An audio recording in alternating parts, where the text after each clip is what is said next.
Hello friends, in this lecture we shall discuss legislative relation between union and states. केंद्र एवं राज्य के बीच विधायी संबंध पे हम चर्चा करेंगे. इंडियन कॉन्स्टिट्यूशन का आर्टिकल 245 टू आर्टिकल 255 अनुच्छेद 245 से लेकर के अनुच्छेद 255 तक संघ एवं राज्य के मध्य विधायी संबंध के बारे में प्रावधान करते हैं. हमारे यहाँ फेडरल फॉर्म ऑफ गवर्नमेंट है, तो जहां भी फेडरल फॉर्म ऑफ गवर्नमेंट होती है वहां पे लेजिस्लेचर दो स्टेजेस पे काम करती है. एक यूनियन या सेंटर के लेवल पे और दूसरा प्रोविंसेस या स्टेट्स के लेवल पे. तो हमारे यहाँ जो यूनियन या सेंटर के लेवल पे लेजिस्लेचर काम करती है उसको हम पार्लियामेंट बोलते हैं, और स्टेट्स की टेरिटरीज के लिए जो लेजिस्लेचर काम करती है उसको स्टेट लेजिस्लेचर बोलते हैं. तो जो लेजिस्लेटिव पावर्स है इंडिया में वो पार्लियामेंट और स्टेट लेजिस्लेचर्स के बीच में डिवाइडेड है. और ये जो पावर्स पार्लियामेंट और स्टेट लेजिस्लेचर्स के बीच में डिवाइडेड है, ये दो ग्राउंड्स पे डिवाइड की जाती हैं. पहला ग्राउंड है on the basis of territory, क्षेत्र के आधार पर विभाजन, और दूसरा ग्राउंड है on the basis of subject matter. On the basis of territory या क्षेत्र के आधार पर विभाजन से तात्पर्य है कि किन एरियाज के लिए, किन टेरिटोरियल एरियाज के लिए पार्लियामेंट के पास लॉ बनाने की पावर होगी और किन टेरिटरीज या किन क्षेत्रों के लिए राज्यों के पास विधि बनाने की शक्ति होगी.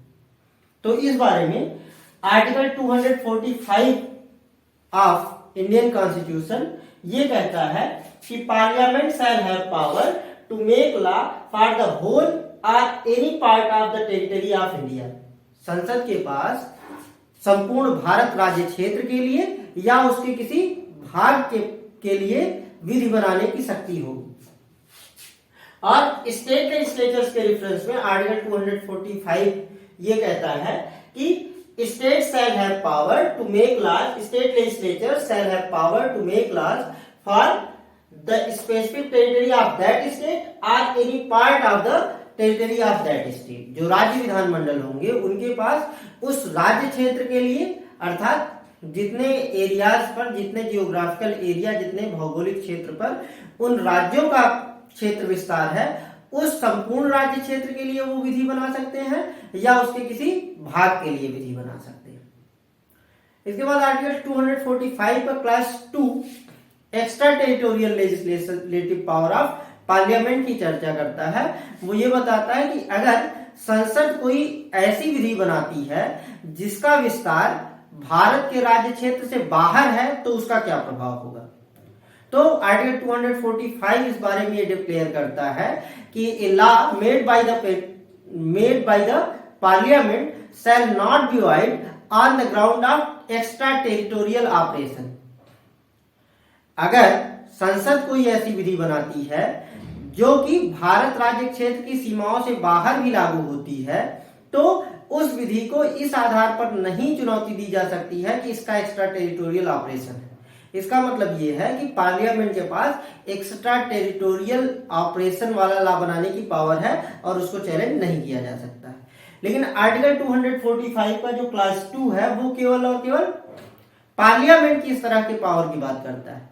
स्टेट लेजिस्लेचर्स के बारे में वो शांत है. वो ये नहीं बताता है कि अगर स्टेट लेजिस्लेचर ऐसा कोई लॉ बना देती है जिसका प्रभाव उस राज्य क्षेत्र की सीमाओं से बाहर है तो उस विधि का क्या प्रभाव होगा.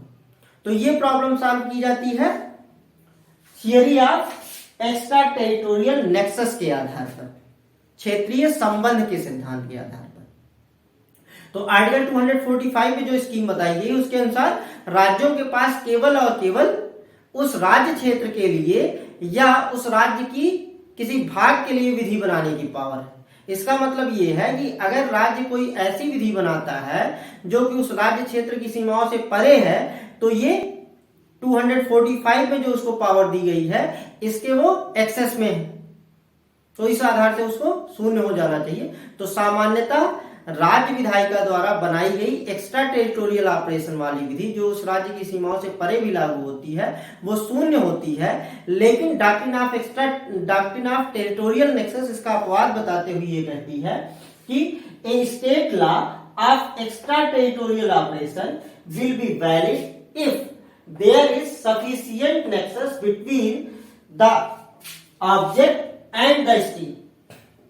एक परिस्थिति ऐसी है जबकि अगर कोई स्टेट लेजिस्लेचर लॉ बनाती है और उस ऑब्जेक्ट में, मतलब जिस भी विषय पर स्टेट लेजिस्लेचर ने लॉ बनाया है, और उस टेरिटरी जहां पर कि एक्स्ट्रा टेरिटोरियल ऑपरेशन उस लॉ का हो रहा है, उसमें अगर कोई संबंध है तो ये टेरिटोरियल नेक्सस के आधार पर वैलिड होगा।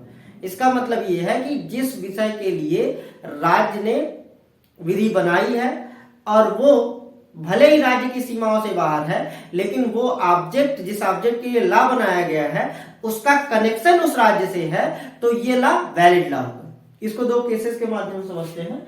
एक केस है wireless versus commissioner of income tax, ये प्रीवी काउंसिल का केस है। इस wireless versus commissioner of income tax के केस में एक कंपनी थी जो कि इंग्लैंड की कंपनी थी, उसका हेड ऑफिस इंग्लैंड में था और रजिस्टर्ड भी इंग्लैंड में थी। वो ब्रिटिश इंडिया में व्यापार करती थी, तो यहाँ पे जो ब्रिटिश इंडिया में टैक्सिंग अथॉरिटीज थी, उन्होंने उस पर टैक्स इंपोज कर दिया। तो उस ब्रिटिश कंपनी ने इसको चैलेंज किया इस ग्राउंड पे कि जब वो इंग्लैंड की कंपनी है, उसका हेड ऑफिस इंग्लैंड में है और जब वो इंग्लैंड में रजिस्टर्ड है, तो ब्रिटिश इंडिया की जो टैक्सिंग अथॉरिटीज हैं उनको उस पर टैक्स इंपोज करने की पावर नहीं। कोर्ट ने ये कहा कि चूंकि वो जो भी बिजनेस करती थी वो इंडिया में करती थी और जो वो इनकम डिराइव करती थी उसका सब्सटेंशियल पार्ट वो इंडिया से गेन करती थी, इसलिए जो ब्रिटिश इंडिया की टैक्सिंग अथॉरिटीज उस पर टैक्स इंपोज कर रही थी, इसमें टेरिटोरियल नेक्सस था। उस ब्रिटिश कंपनी की जो इनकम थी और ब्रिटिश इंडिया का जो टेरिटरी है उसके बीच में एक टेरिटोरियल नेक्सस ये था कि वो यहां से फायदा पा रही है, यहां से इनकम गेन कर रही है, इसलिए यहां की भी टैक्सिंग अथॉरिटीज, ब्रिटिश इंडिया की टैक्सिंग अथॉरिटीज उसके ऊपर टैक्स इंपोज कर सकती थी। इसको टेरिटोरियल नेक्सस के आधार पर वैलिड डिक्लेयर किया गया। दूसरा केस है स्टेट ऑफ बॉम्बे वर्सेस आरएमडीसी का, ये सुप्रीम कोर्ट का केस है। इस स्टेट ऑफ बॉम्बे वर्सेस आरएमडीसी के केस में ये था कि एक जो पिटिशनर थे, इन्होंने एक प्राइस कंपटीशन कंडक्ट की एक न्यूज़पेपर के माध्यम से। जिस न्यूज़पेपर के माध्यम से इन्होंने प्राइस कंपटीशन कंडक्ट किया हुआ था वो बेंगलोर से पब्लिश होता था, लेकिन उस न्यूज़पेपर का सर्कुलेशन बॉम्बे में भी था। तो बॉम्बे में उन्होंने बेंगलोर से पब्लिश होने वाले न्यूज़पेपर के माध्यम से प्राइस कंपटीशन ऑर्गेनाइज किया। तो जो बॉम्बे की टैक्सिंग अथॉरिटीज थी उन्होंने उनके ऊपर टैक्स इंपोज किया, जिसको उन्होंने सुप्रीम कोर्ट में चैलेंज किया। तो सुप्रीम कोर्ट ने यह डिसीजन दिया कि भले ही वो न्यूज़पेपर बेंगलोर से पब्लिश होता था, लेकिन चूंकि उसका पर्याप्त सर्कुलेशन बॉम्बे में था, इसलिए उस बेंगलोर के न्यूज़पेपर में और बॉम्बे की टेरिटरी के बीच में एक टेरिटोरियल नेक्सस है, इसलिए ये जो उन्होंने टैक्स इंपोज किया था ये वैलिड है और टेरिटोरियल नेक्सस के आधार पर ये इसको उन्होंने सेव किया। टेरिटोरियल नेक्सस की डॉक्ट्रिन के आधार पर ये वैलिड डिक्लेयर किया गया कि बॉम्बे की जो टैक्सिंग अथॉरिटीज थी वो भी उन पर टैक्स इंपोज करने वाला लॉ बना सकती थी, या कोई ऐसा लॉ जो उनके ऊपर टैक्स इंपोज करता हो उसको टेरिटोरियल नेक्सस के आधार पर वो अप्लाई कर सकती। जो पार्लियामेंट और स्टेट लेजिस्लेचर्स के बीच में पावर्स के डिस्ट्रीब्यूशन का दूसरा राउंड है वो है on the basis of subject matter. Article 245 तो ये बताता है कि किन एरियाज के लिए पार्लियामेंट लॉ बनाएगी और किन एरियाज के लिए स्टेट लेजिस्लेचर लॉ बनाएंगी। सब्जेक्ट मैटर के आधार पर जो क्लासिफिकेशन है ये आर्टिकल 246 और 7 शेड्यूल में दिया गया है। सब्जेक्ट मैटर के आधार पर क्लासिफिकेशन से तात्पर्य है कि किन मामलों पर संसद को विधि बनाने की शक्ति होगी और किन मामलों में राज्य विधानमंडल को होगी, मतलब किन विषयों पर संसद लॉ बना सकती है और किन विषयों पर राज्य विधानमंडल बना सकती है। तो 246 ये कहता है कि जो 7 शेड्यूल में 3 लिस्ट दी गई हैं, यूनियन लिस्ट, स्टेट लिस्ट और concurrent list. 7 schedule of Indian constitution में 3 लिस्ट दी गई हैं, यूनियन लिस्ट, स्टेट लिस्ट और कंकरेंट लिस्ट। तो जो यूनियन लिस्ट के मैटर्स हैं उन पे आर्टिकल 246 ये कहता है कि उन पे लॉ बनाने की पावर पार्लियामेंट के पास होगी, और वो मैटर्स जो कि स्टेट लिस्ट में इनॉमिनेट किए गए हैं उन पे लॉ बनाने की पावर स्टेट लेजिस्लेचर के पास होगी, और वो मैटर्स जो कि कंकरेंट लिस्ट में आते हैं उन पे लॉ बनाने की पावर पार्लियामेंट और स्टेट लेजिस्लेचर दोनों को होगी। एक महत्वपूर्ण बात यह है कि भारत में जो टेरिटरीज हैं वो स्टेट्स और यूनियन टेरिटरीज दो में डिवाइड है। तो कुछ एरियाज ऐसे भी हैं जो कि स्टेट किसी भी स्टेट की टेरिटरी में नहीं आते। तो इसके बारे में 246 का क्लास 4 ये कहता है कि वो टेरिटरीज जो किसी स्टेट पे इंक्लूड नहीं है उनके बारे में किसी भी विषय पर पार्लियामेंट को लॉ बनाने की पावर है, भले ही वो स्टेट लिस्ट में क्यों ना आता। मतलब ये हुआ कि स्टेट लिस्ट में अगर कोई मैटर आता है तो उस पर स्टेट लेजिस्लेचर लॉ बनाएगी, लेकिन अगर कोई टेरिटरी ऐसी है जो किसी स्टेट के दायरे में नहीं आती है तो उस टेरिटरी के रेफरेंस में स्टेट लिस्ट के भी मैटर्स पर पार्लियामेंट ही लॉ बनाएगी। यह subject matter based classification of distribution of powers between parliament and state legislature. अब यहां पे हमने देखा कि कंकरेंट लिस्ट में जो भी मैटर्स हैं उन पे लॉ बनाने की पावर पार्लियामेंट को भी है और स्टेट लेजिस्लेचर्स को भी। तो अगर कंकरेंट लिस्ट में नॉमिनेटेड मैटर्स पर लॉ बनाने की पावर पार्लियामेंट और स्टेट लेजिस्लेचर दोनों को है तो इस बात की पर्याप्त संभावना है कि पार्लियामेंट और स्टेट लेजिस्लेचर द्वारा बनाए गए लॉ में इनकंसिस्टेंसी हो, मतलब असंगतता हो, मतलब वो एक दूसरे से विरोधी हो, परस्पर विरोध की स्थिति में हो।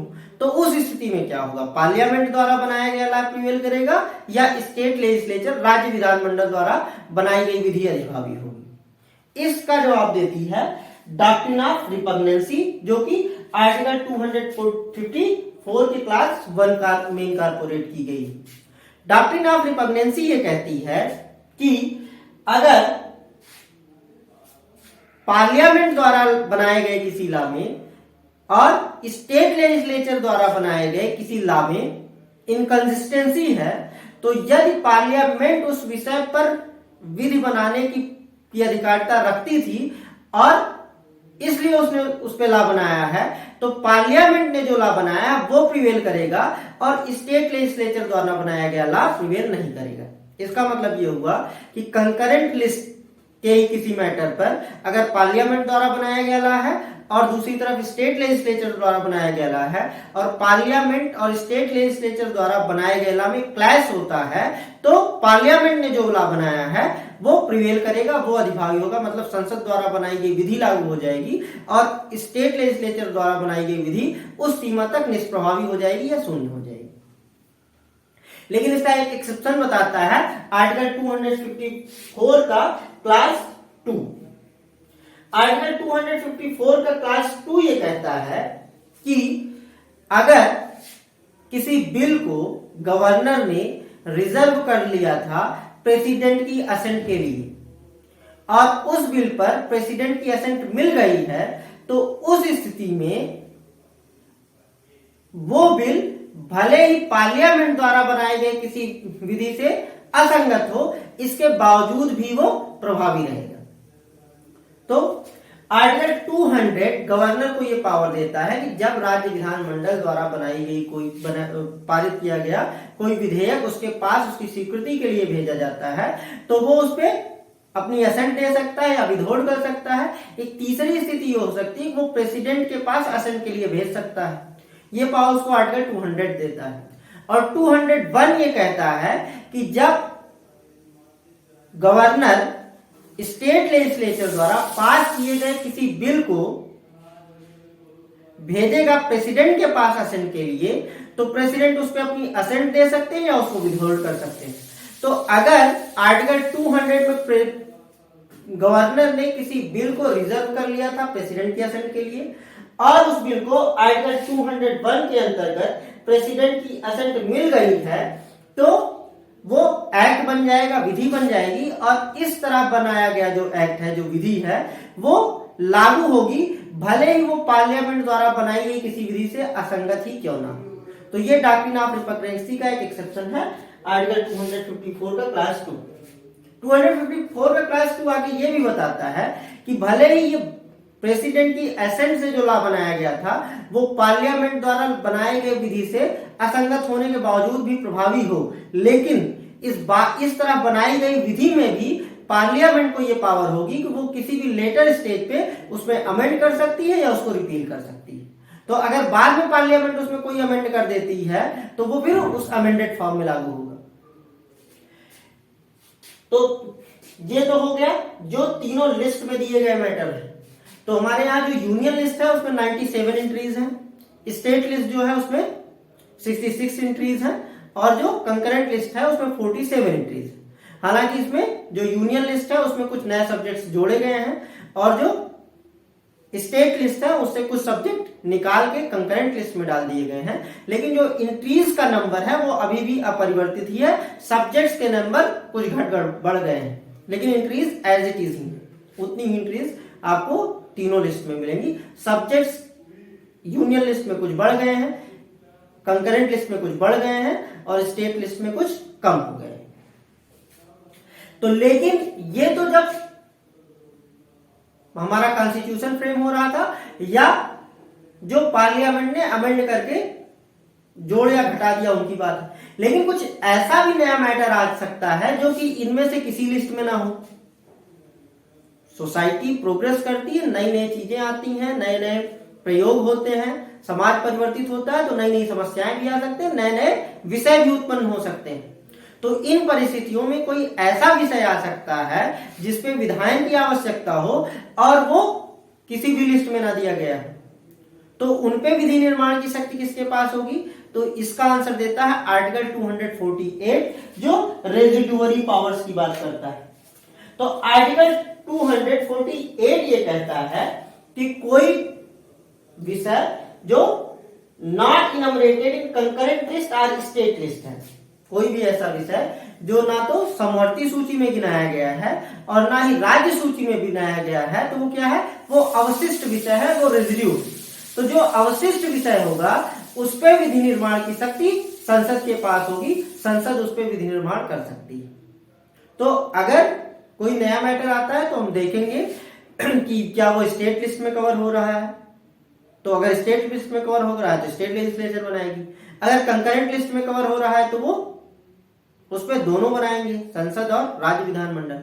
लेकिन जब ना वो स्टेट लिस्ट में आ रहा हो ना कंकरेंट लिस्ट में आ रहा हो, तो वो अब चाहे यूनियन लिस्ट में आता हो तो भी पार्लियामेंट को बनाने की पावर होगी, और अगर वो यूनियन लिस्ट में नहीं भी आता हो तो भी पार्लियामेंट को बनाने की पावर होगी उस पे ला, यदि वो कंकरेंट लिस्ट या स्टेट लिस्ट के दायरे में नहीं आता है। तो अब जब हम बात करते हैं तीनों लिस्ट की और उस पे लॉ मेकिंग की पावर, तो यहां हमने शार्प कैटेगराइजेशन कर दिया कि इस पे यूनियन पार्लियामेंट बनाएगी, इस पे स्टेट बनाएंगे, इस पे दोनों बनाएंगे। लेकिन ये जो डिवीजन है, जब किसी मुद्दे पे लॉ बनाया जाएगा किसी विषय पे, तो ये भी हो सकता है कि वो स्टेट लिस्ट का मैटर हो, उस पे स्टेट लॉ बनाए, लेकिन वो इंसिडेंटली इंक्रोच कर जाए यूनियन लिस्ट के किसी मैटर को, या यूनियन लिस्ट के किसी मैटर पे लॉ बनाया गया और वो इंसिडेंटली इंक्रोच कर जाए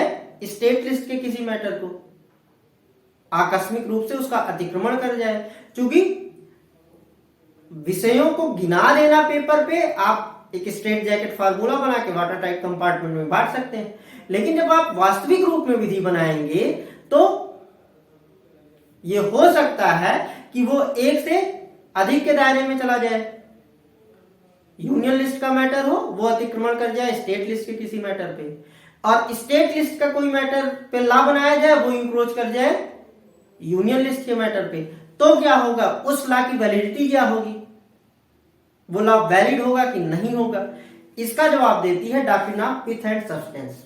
तो doctrine of pith and substance वहां पे अप्लाई होती है where the question arises of determining whether a particular law relates to a particular subject। जब प्रश्न ये हो कि कोई विशिष्ट विधि किस विशिष्ट सब्जेक्ट के दायरे में आएगी, किस विशिष्ट लिस्ट के दायरे में आएगी, तो इसका जवाब देता है doctrine of pith and substance. ये दो शब्दों से मिलकर बना है, pith and substance. The word pith means true nature. Pith से इसको हिंदी में कहते हैं सार एवं तत्व का सिद्धांत। तो सार से तात्पर्य है तो उसका ट्रू नेचर कहता है, जो उसका वास्तविक प्रकृति है वो क्या है।